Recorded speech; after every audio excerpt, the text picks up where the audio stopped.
புரியல, நம்மளே மசூரா பண்ணுறதுக்கு பேசாமல் ஜிப்ரீல கூப்பிட்டு அவர்கிட்ட ஒரு ஐடியா கேட்டோம்னா அவர் ஒரு ஃபஸ்ட் கிளாஸ் ஐடியா கொடுப்பாரு. இந்த இதுவும் பாருங்கள், எதிர்பாராமல் கிடைத்த உதவி தான் அது. எது அகல்ல அந்த சூறாவளி காற்று சொல்லப்பட்டுச்சா அல்லாவுக்கு முன்னாடியே? ரசூலுல்லாவுக்கும் தெரியாது சூறாவளி காற்று வருமா வராதா, இவன் கிளம்புவானா போக மாட்டான், கருக்குன்னு கடைசி நிமிஷம் வரைக்கும் கூட அவன் கிளம்பி போகிற வரைக்கும் கூட ரசூலுல்லாவுக்கு கருக்குண்டே இருந்துச்சு. இங்கே மூசா நபி வந்து சொல்கிறாங்க இது குரானில், என் இறைவனே, அதற்கு மூசா கூறினார், என் இறைவனே, என்னையும் என் சகோதரரையும் தவிர நிச்சயமாக வேறு யாரும் என்னுடைய அதிகாரத்தில் இல்லை. எனவே அடிப்பணியாத கீழ்ப்படியாத மக்களிடமிருந்து எங்களை பிரித்து விடுவாயாக என கூறினார். இது வந்து அல்லாஹ் இவங்க மேலே காண்டானதுக்கு உச்சகட்டம் இது. இது வந்து என்ன சொல்கிறாங்க மூசா நபி என்ன சொல்கிறாங்க, போதும், எனஃப் இஸ் எனஃப், அவ்வளோதான், இதுக்கு மேலே இவங்களோட நான் இருக்கிறது விரும்பலை. ஒரு நபி தன்னுடைய உம்மத்து மீது, ஒரு தாய் தன்னுடைய குழந்தைகள் மீது இருக்கக்கூடிய அந்த அன்பை விட பல ஆயிரம் பல 100 மடங்கு அன்பை அவங்க வச்சுருப்பாங்க.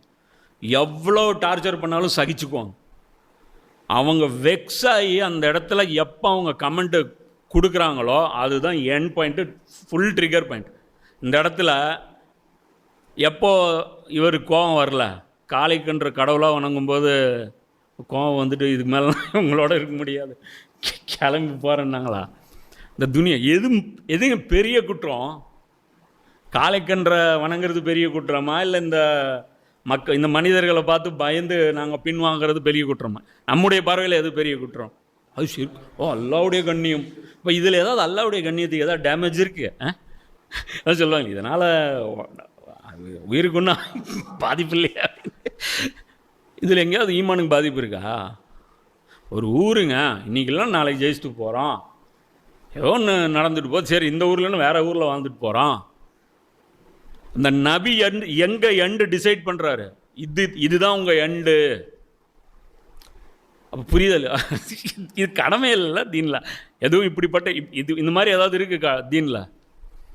நொந்து போய் இந்த நபி வந்து எனக்கு கழட்டி விட்டுறலாம். இனி இவங்களை வச்சுக்கிட்டு சுமந்துக்கிட்டு வேஸ்ட்டு, 6 லட்சம் பேர் வேஸ்ட்டு, டோட்டல் வேஸ்ட்டு, இவங்க விட்டுரு. அப்போ நபி சிபாரிசு பண்ணுவாருன்னு நம்புறீங்க? உங்களுக்கெல்லாம் எவ்வளோ எகத்தாலும் இருக்கும். நபி என்ன வேலை கொடுத்து, அல்லாஹ் கொடுத்த பணி என்ன, நபியுடைய ரோல் என்ன, நபிக்கு உதவினா என்ன, தக்பீரா ரப்புனா என்ன, அல்லாஹ் புகழ்றதுனா 7 தக்பீரா 5 தக்பீரா, அதுதான் உங்களுக்கு பஞ்சாயத்து. அந்த வந்து வரும்போது ஒரு வாசல், போகும்போது ஒரு வாசல், திடல் அதில் வந்து தொழுவில் பள்ளியாசலில் தொழுதா அது கூடாது, எத்தனை அராஜகம். இங்கே எந்த குற்றத்தை பற்றி இங்கே நபி வந்து தியண்டு போடுறாங்க? சம்மந்தமே இல்லைடா, நீங்கள் உம்மத்துமில்ல நான் உங்கள் ஆளுமில்ல, போய் தொலைங்கடா முசீபத்துங்களா. இங்கே எந்த கட்டளைக்கு அவங்க மாறு செஞ்சாங்க யோசிச்சுப்பார். அதுதான் பீக்கு, ஒரு உம்மத்துடைய பர்பஸ் அதுதான் பீக்கு. இந்த பூமியில் மனிதர்கள் பாதிக்கப்படாமல் இருக்கணும் அப்படின்னா ஒரு நீதியான ஒரு கூட்டத்திடம் அந்த நிர்வாகம் வந்து இருக்கணும். அது இல்லை அப்படின்னா இன்றைக்கி நடக்கிற ஒட்டுமொத்த ஃபசாதுக்கும் நாம் தான் பொறுப்பு. நபிமார்கள்னால மறுமை நாளில் அந்த ஹதீஸ் காமிச்சிருவாங்க. இன்றைக்கி பார்த்தீங்கன்னா இந்த மறுமை நாளில் ஆதம் அலைஹிஸ்ஸலாம் வந்து எல்லோரும் மக்கள்லாம் போவாங்க. அல்லாஹ் கோவத்தில் இருக்கான், எங்கள் மேலே ரொம்ப கோவத்தில் இருக்கிறான், நீங்கள் சிபாரிசு பண்ணுங்க. அவன் மாட்டேன்ருவார். அப்புறம் மூசா நபி மாட்டேம்பார், ஈசா நபி மாட்டேம்பார், எல்லோரும் சொல்லும். கடைசியாக ரசூலுல்லாஹ் வந்துடுவாங்க ரஹ்மத்துல் ஆலமீன். நபிமார்கள் சிபாரிசு மட்டும் செய்ய மாட்டாங்க, போட்டும் கொடுப்பாங்க. போட்டு கொடுக்குறாங்க பார்த்தீங்களா? ரசூலாவும் போட்டு கொடுக்குறாங்க 25 வருஷத்தில், அதானே போட்டு கொடுக்குறாங்க. இந்த பாவிகளுக்கு எங்களுக்கு சம்மந்தம் இல்லைல்ல. இந்த சைத்தான்கள் இவனுங்க தன்னுடைய தீனை இவங்க உருவாக்கிட்டாங்க, இவங்களுக்கு நமக்கு சம்மந்தம் இல்லை. சிபாரிசு அவங்க உட்காந்து கனவு கண்டுட்டுருங்க. இங்கேயே கழட்டி விட்டாங்க யார்? மூசா நபி. அதுக்கப்புறம் குரானில் இன்னொரு இடத்துல வருது, தாவூத் அலைஹிஸ்ஸலாமும் ஈசா நபியின் வாயாலும் யார் சபிக்கப்பட்டாங்க பனி இஸ்ராயல்கள்ன்ட்டு. என்ன அப்போது அவங்களுடைய அந்த வேலை பாருங்கள். நபி வந்து இதை மட்டும் பண்ண மாட்டார். அது அவர் வந்து சொல்கிறார் அந்த இதில் என்னாகமத்திலேயே. மூசா நபி என்ன சொல்கிறார் அப்படின்னா, கெஞ்சுறார் மூசா நபி, ஏண்டா உங்களை என்ன ஒரு இதில் நான் கூட்டிகிட்டு வந்தேன், எகிப்திலேருந்து நான் எப்படி கூட்டிகிட்டு வந்தேன் உங்களை, வரும்போது நீங்கள் என்ன கம்பீரமாக வந்தீங்க, ஃபிரௌன் வந்து அழிக்கப்பட்டான், அதுக்கப்புறம் நீங்கள் வாழ்கிற வாழ்க்கையை வச்சு தான் உலகமே உங்களை மதிப்பு போடணும். அது சொல்கிறாரு மூசா நபி சொல்கிறாரு, இந்த மக்களை ஆண்டவர் கைவிட்டார் என்று எகிப்தில் செய்தி பரவிவிடும், எனவே அழித்து விடாதே என்று துவா செய்கிறாங்க. அவங்க என்ன பண்ணுறாங்க, எல்லாம் இந்த சமூகத்தை அழிச்சிடாதல்ல, ஆனால் என்னையும் இவங்களை பிரித்து விட்டுரு, நான் இவங்களோட இனிமேல் இருக்கலை, ஆனால் அழிச்சிடாத, அழிச்சிட்டேன்னா கடவுளை நம்பினவங்கெல்லாம் நாசமாக போயிட்டாங்க அப்படிங்கிறது ஊரில் செய்தி பரவிடும். அந்த செய்தி வந்து பார்த்திங்கன்னா என்னாம 14வது அதிகாரத்தில் 2லிருந்து தொடர்ச்சியாக வரும். இஸ்ரேல் மக்கள் அனைவரும் மோசேவுக்கும் ஆரோனுக்கும் எதிராக முறுமுணுத்தனர். மக்கள் கூட்டமைப்பில் உள்ள அனைவரும் அவர்களிடம், எகிப்து நாட்டில் நாங்கள் இருந்திருந்தால் எவ்வளவோ நலம், பேசாமல் அந்த எகிப்திலே இருந்துட்டு போயிருக்கலாம், இந்த பாலை நிலத்தில் மடிந்தால் அதுவும் நலம், அதுக்கு இங்கேயாவது செத்து இருக்கலாம். எங்கே, இந்த பாலை நிலத்தில், இந்த தூர்சினாய் இந்த மலை இந்த பக்கமே செத்து இருக்கலாம். வாளுக்கு இரையாகும்படியா ஆண்டவர் எங்களை இந்த நாட்டுக்கு அழைத்து வந்திருக்கிறார். இவங்க கையால் சாவை சட்னி ஆகிறதுக்கா எங்களை கடவுள் இங்கே கூட்டிகிட்டு வந்தார். எங்கள் மனைவியரும் குழந்தைகளும் மடியப் போகிறார்கள், உள்ளே போனால் எல்லாம் செத்துருவோம், நாம் எகிப்து நாட்டுக்கு திரும்பி செல்வது நலமன்றோ. நம்ம பெசம் மறுபடியும் எகிப்து இப்போ ஃபிரோன் வித்தவுட் ஃபிரோன்னு ரெடியாக இருக்காங்க. ஆனால் அல்லாஹ் எப்படி அவங்களுடைய இதை டெஸ்ட் பண்ணுறான் பாருங்க. ஒரு பக்கம் எகிப்து காலி, ஃபிரோனும் அவனுடைய படையும் டோட்டல் டெமாலிஷு, இன்னொரு பக்கம் உள்ள பூந்தா காலி. என்ன எப்படி அது எப்படி எல்லாம் சூஸ் பண்ண வைக்கிறான் பாருங்கள். அதே செலெக்ஷன் தான் இப்போது இன்றைக்கி ஒரு உலகம் வந்து ஒரு மோஜிசாவை பார்த்தாங்க. இந்த பக்கம் போங்க சொர்க்கம் இருக்குது, இந்த பக்கம் போங்க நரகம் இருக்குன்னு.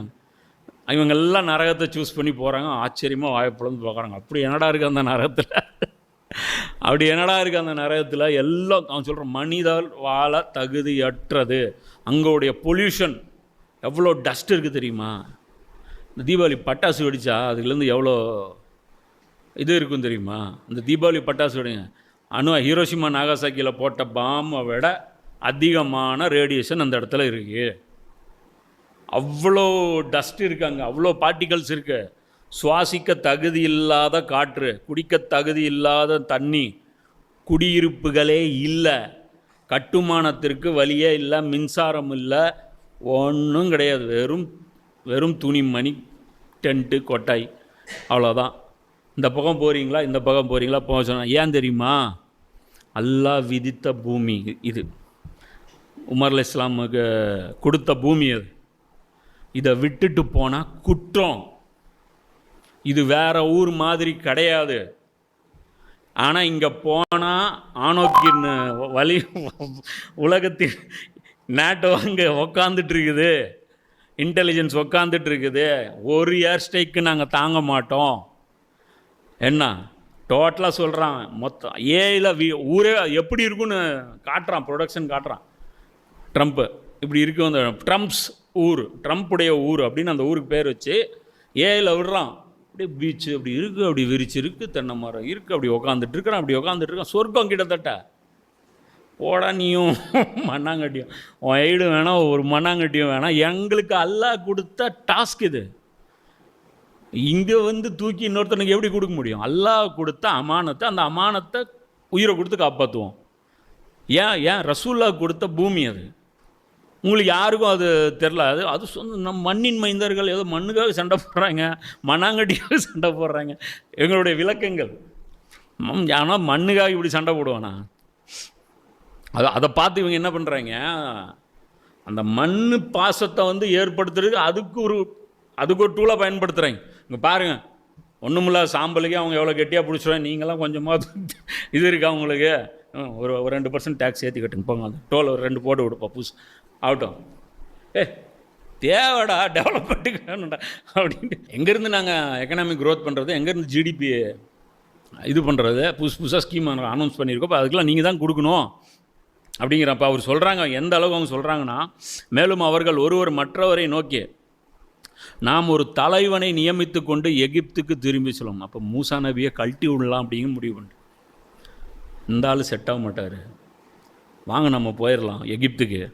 நீர் இப்போது இம்மக்களை ஒரு ஆள் என்ன கொன்றுவிட்டால் புகழை கேள்விப்பட்டிருந்த இனத்தவரெல்லாம் ஆண்டவர் இம்மக்களுக்கு வாக்களித்த நாட்டுக்குள் அவர்களை கொண்டு வர இயலாததால் பாலை நிலத்தில் அவர்களை கொன்று போட்டார் என்று சொல்வார்களே. இவங்க எதுக்கு அந்த நல்லெண்ணத்தில் சொல்கிறாங்கன்னா, ஒருவேளை நாங்கள் உள்ளே போய் செத்துக்கிட்டு போயிட்டோம்னு வச்சுக்கோ, இந்த மூசா என்ன சொல்லி கூப்பிட்டு போனார், இதை விட ஒரு மேலான ஒரு பகுதியில் அவரை வாழ வைக்கிறேன்னு சொல்லி தானே கூப்பிட்டு போனார். உனக்கு கெட்ட பேர் வரக்கூடாதுங்கிறதுக்காக தான் நாங்கள் என்னங்கிறோம், எகிப்துக்கே போகிறோங்கிறோம். போய் பார்த்தோம், சூழ்நிலை சரியில்லைன்னு வந்துட்டோன்னு. இப்போ பார்த்தீங்களா, இப்போ இருக்கிறவங்க அல்லாஹ் கெட்ட பேருன்னு தான் நினைக்கிறாங்க. போயிட்டாங்க, அழிக்கப்பட்டாங்க, 60,000 பேர் செத்துட்டாங்க, குழந்தைகளை காப்பாற்ற அல்லாஹ் வரல. அப்போ அல்லாஹ் சர்வ வல்லமை கொண்டவன்னா ஏன் வரல, கெட்ட பேர் ஏற்படுத்திட்டு இருக்காங்களாம். கேட்காங்களா, தேவையில்லாமல் பண்ணுறாங்களா, இது பண்ணுறாங்களா அப்படிங்கிறேன். அதற்கு அல்லாஹ் மறுமொழி பகர்ந்தான். இப்போ குர்ஆனுக்கு வரும்.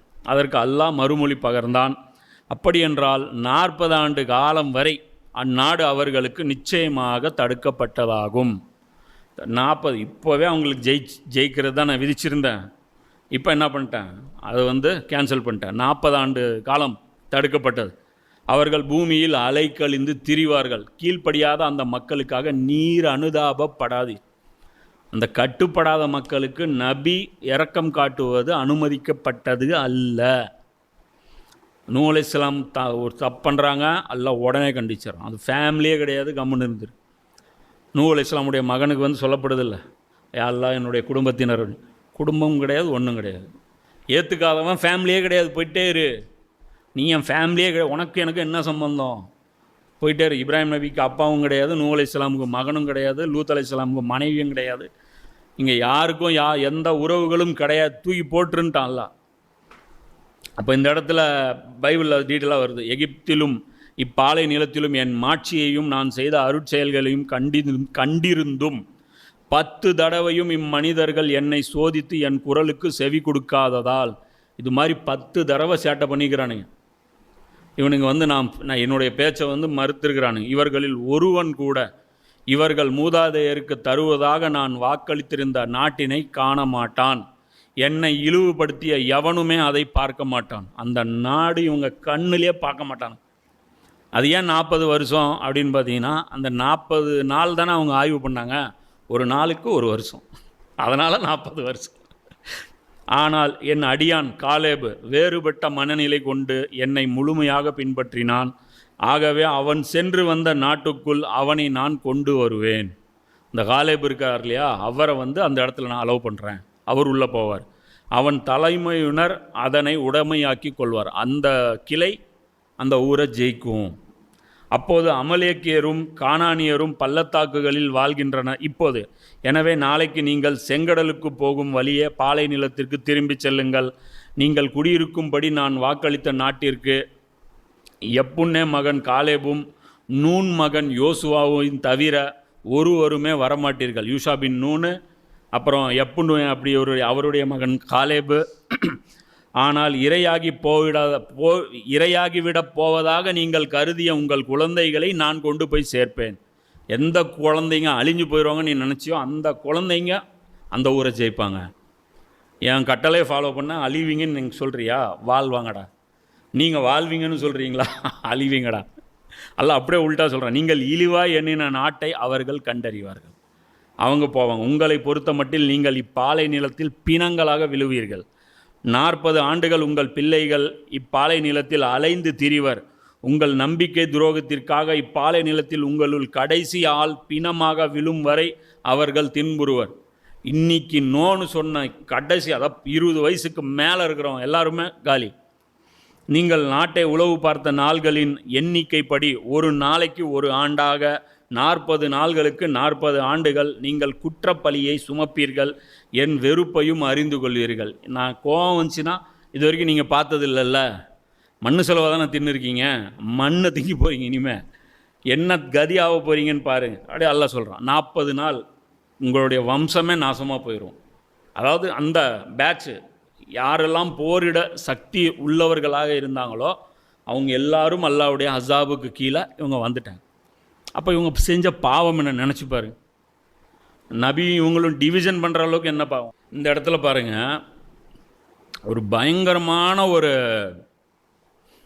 டிரான்ஸ்ஃபர்மேஷன் நபிசல்லாஸ்லமுடைய உம்மத்துக்கும் யாருக்கு மூசா நபியுடைய உம்மத்துக்கும் என்ன அப்படின்னா, அங்கே வந்து உம்மத்தை பார்த்து ஆர்டர் போடுறோம். அல்லாஹ் ஆர்டர் போடுறது யார்? உம்மத்தை. நீங்கள் போங்க உள்ள அப்படிங்கிறான். ஆனால் இங்கே பாருங்கள், அல்லாஹ் வந்து போகிற தொடங்கும்போது ரசூல்லாவுக்கு மட்டும்